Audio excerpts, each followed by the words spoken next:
வணக்கம். இன்னைக்கு வந்து நம்ம மெமரி ஞாபகங்கள் அதை பற்றி தான் நம்ம இன்னைக்கு டிஸ்கஸ் பண்ண போகிறோம்.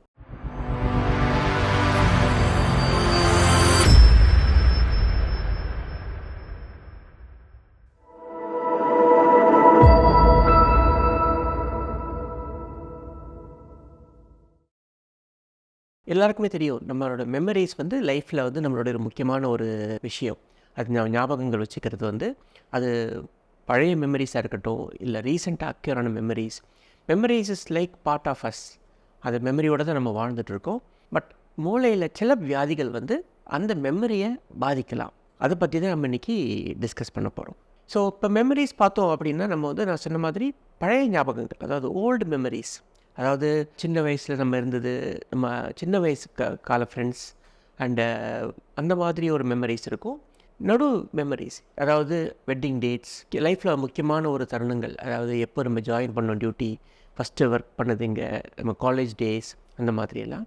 லேட் மெமரிஸ், அதாவது ரீசெண்ட் மெமரிஸ் அப்படின்னு பார்த்தோன்னா, இப்போது லாஸ்ட் வீக் நம்ம எங்கே போனோம், என்னென்ன பண்ணோம், என்னென்ன இப்போ நேற்றுக்கு நம்ம என்ன சாப்பிட்டோம், நேற்றுக்கு ஏதாவது ஃப்ரெண்ட்ஸ் மீட் பண்ணியிருந்தோமா, அதெல்லாம் ரீசெண்ட் மெமரிஸ். ஸோ இந்த மாதிரி மெமரிஸ்லேயே வந்து பல வகையான மெமரிஸ் இருக்குது. அந்த மெமரிஸ் எல்லாம் போய் பிரெயினில் வந்து எப்படி ரிலே ஆகுது, எங்கே ரிலே ஆகுது அப்படின்னு பார்த்தோன்னா, மெமரிஸ்ன்னு பார்த்தோன்னா மெமரிஸ் செப்பரேட் பிளேஸ் கிடையாது மெமரியில். இட் இஸ் ஜென்ரலாகவே எல்லா இடத்துலையுமே அந்த டெபாசிட் ஆகும், அதாவது especially frontal lobe, temporal lobe அப்படின்னு. பட் இந்த டெம்பரல் லோபுக்கு உள்ள ஹிப்போ கேம்பஸ் அப்படின்னு ஒரு ஸ்ட்ரக்சர் இருக்குது. அந்த ஹிப்போ கேம்பஸ் வந்து மெமரிக்கு ஒரு முக்கியமான ஒரு ஸ்டோரிங் ஏரியா, அந்த மெமரி, அந்த ஹிப்போ கேம்பஸ் அப்படின்னு. இப்போ மெமரி டிஸ்டர்பன்சஸ் அப்படிங்கிறத நம்ம ஆங்கிலத்தில் நம்ம சயின்டிஃபிக்காக ஆம்னீசியா அப்படின்னு சொல்லுவோம். ஆம்னீசியாங்கிறது மறக்கிறது, அந்த மறதி, அதை தான் ஆம்னீசியான்னு சொல்லுவோம்.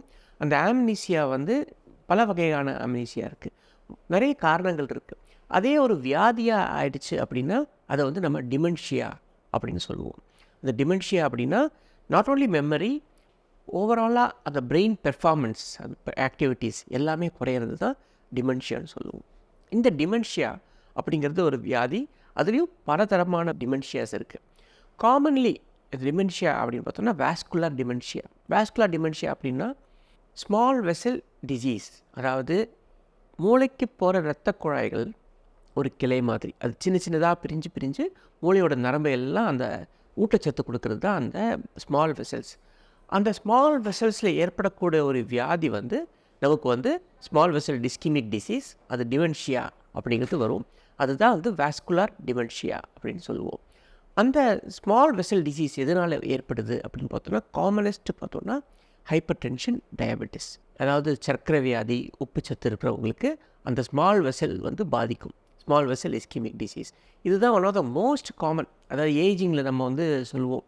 இப்போது நிறைய பேர் ஃபேமிலியில் சொல்லியிருப்பாங்க, இப்போல்லாம் டாக்டர் அவர் நிறைய மறந்துடுறாரு, அவர் சொல்கிறத புரிஞ்சிக்க மாட்டேங்கிறாரு அப்படின்னு சொல்லுவாங்க. இது one of the cause vascular டிமென்ஷியான்னு சொல்லுவோம். இந்த வாஸ்குலர் டிமென்ஷியா வந்து ப்ரிவென்ட் பண்ண முடியுமா அப்படின்னா, ப்ரிவென்ட் பண்ண ஈஸியாக முடியும். அதாவது நம்மளுடைய கொழுப்பு சத்து, நம்மளுடைய உப்பு சத்து, இனிப்பு, சுகர், இது மூணுமே கண்ட்ரோலாக இருந்து நல்லா டயட்டில் இருந்தோ மெடிக்கேஷன்ஸ் கொடுத்து கண்ட்ரோல் பண்ணோன்னா ஃபர்தர் ப்ரோக்ரெஷனை தடுக்கிறதுக்கான வாய்ப்புகள் இருக்குது. அதை தவிர கொஞ்சம் பிளட் தின்னர்ஸ், அந்த கொலஸ்ட்ரால், ஸ்டாட்டின்ஸ்னு சொல்லுவோம், இதெல்லாம் கொடுக்கும்போது அந்த இரத்த ஓட்டம், மூளைக்கு போகிற இரத்த ஓட்டம் சீராகும்போது ஃபர்தராக மெமரி லாஸ் வராமல் நம்ம தடுக்கக்கூடிய ஒரு ட்ரீட்மெண்ட் நம்ம பண்ணலாம். இது வந்து அந்த வாஸ்குலர் டிமென்ஷியா.